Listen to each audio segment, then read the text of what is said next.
Tuwang-tuwa yung bata, oh, nagtatampisaw guys. Oh.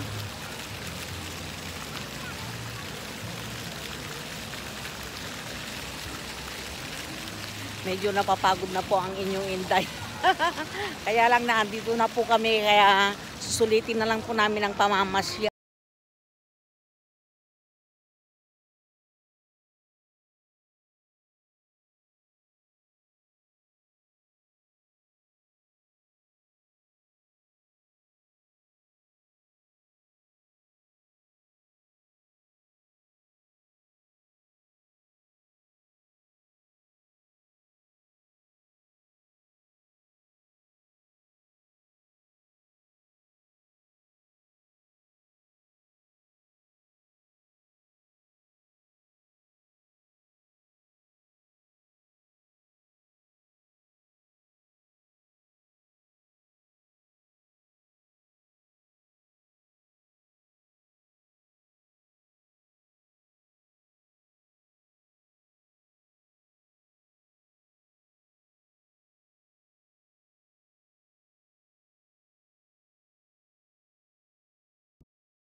Nakapasok na rin po kami dito minsan sa may restaurant ang mga Vietnamese guys.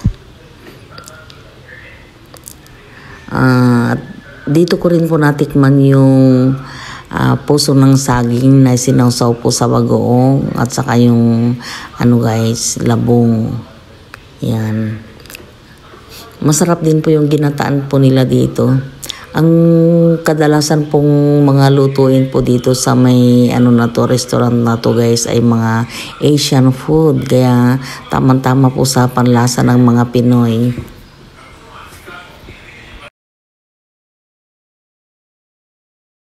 Dahil na-miss naman po namin ang noodles guys, dito naman po kami sa Chinese restaurant kakain ngayon. Kasi ang ano ng mga Chinese, hilig po nila yung mga noodle soup ba. Yun ang masarap po sa kanila, kaya dito kami ngayon kakain.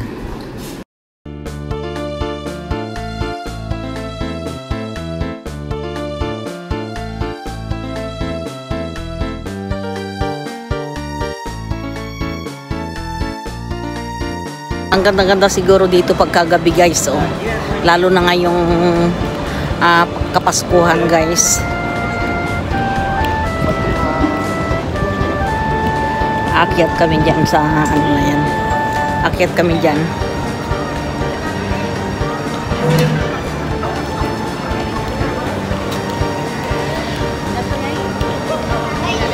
Siguro guys ay yung lakad namin na ito diretso na sa ano guys, sa pag-uwi. Dami-dami pong tao ngayon. Ayan.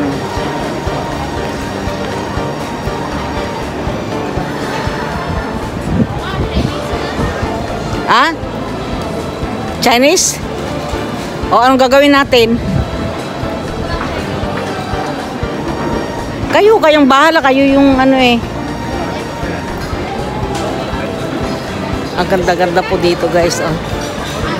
Kaya lang ang ano dito guys, may oras. Pagsapit po ng mga 10 o'clock ng gabi, wala na pong katao-tao sa mga kalye.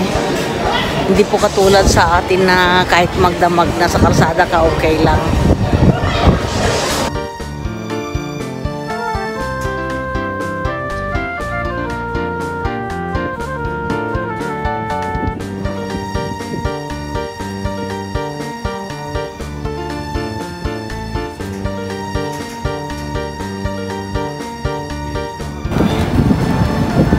Ang ganda po dito guys. Yung harapan po ng building na yan na kulay red, daanan po ng tren yan.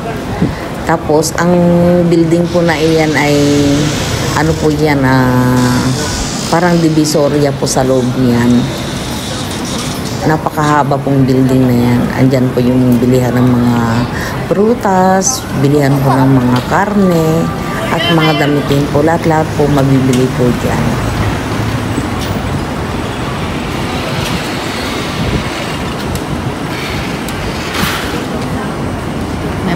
taxi din dito pala guys, oh. Ayan, taxi guys, oh.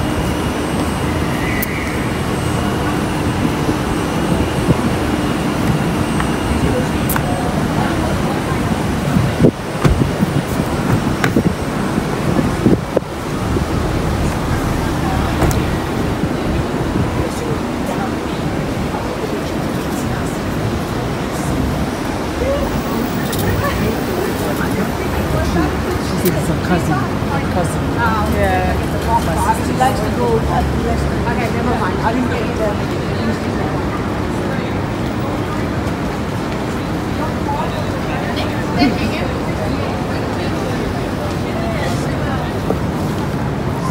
Vegetable market guys, oh.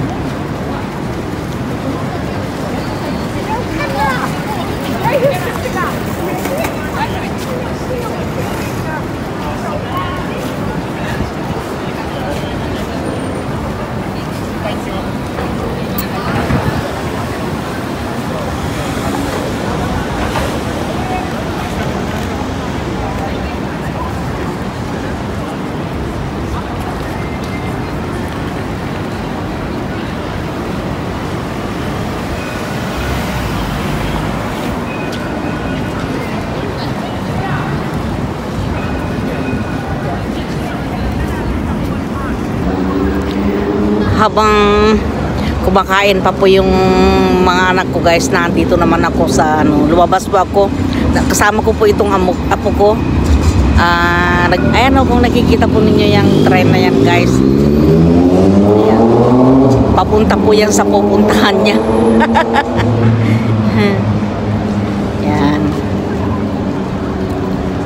balik na po tayo doon guys, kasi baka hanapin po tayo eh. Sabagay guys, haharapin pa talaga kami kasi alam niyo kung bakit. Bitbit ko po itong apo ko eh.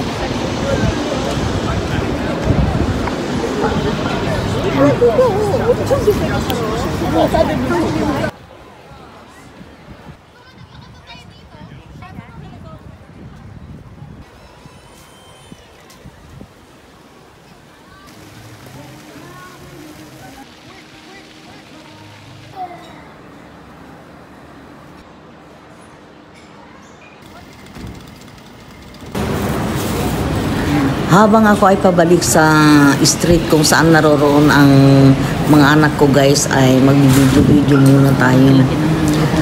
Hindi po nakalusot sa akin sa ganda po ng building na ito guys. Grabe, parang nasa Europe. Hindi pa man ako nakakarating sa Europe, pero base po sa napapanood ko sa mga vlog ng aking mga kaibigan sa Europe, ganito po ang nakikita ko na itsura ng mga building. Kaya guys, kahit na hindi pa man ako nakarating doon, ay parang nakarating na rin po ako sa ganda po ng mga tanawin po na nakikita ko rito.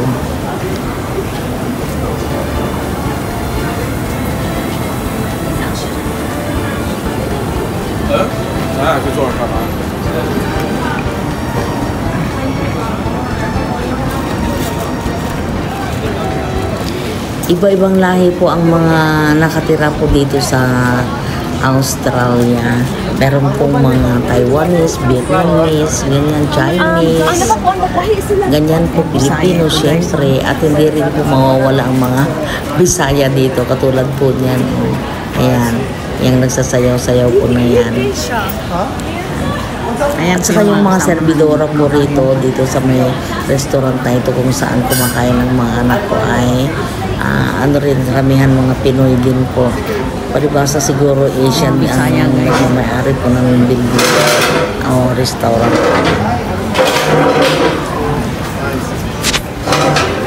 Ang Australia kasi guys, ang original ito na dito ng mga tao ay ang mga Aborigine. Ayan. Kaya hindi po nakakapagtaka na iba-iba ang itsura ng mga tao na nakatira po dito. Parang sa Pilipinas din po, ang mga original ay ang mga Aita, ganyan. Ganun din po dito sa Australia. Yung mga Aborigine mukhang Aita rin po, pero malalaki silang tao. Yan. Alright guys, hanggang dito na lamang. Sana po nagustuhan po ninyo ang aking video. Kung nagustuhan po ninyo, paki-like, share, comment, and subscribe na lamang po. At huwag po ninyong kalimutan na i-click din po yung notification bell para ma-update po kayo sa aking mga video. Bye guys!